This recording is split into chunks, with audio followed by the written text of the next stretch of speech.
اینی که میبینی اسپری بدن نیست، برق شادیه.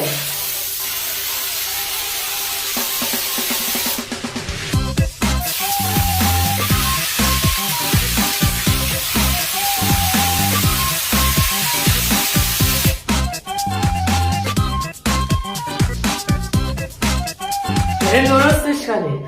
این الان 200 میله که باید 100 میلش مایع باشه، 100 میل دیگهش گاز باید باشه.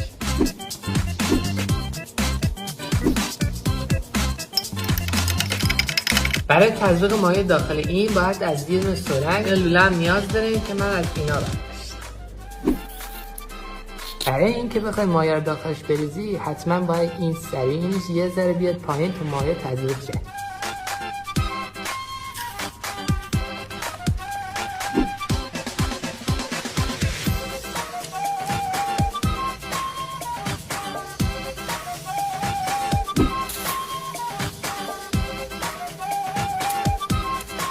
حالا فقط لازم که انقدر تکونش بدی که با هم ترکیب بشه.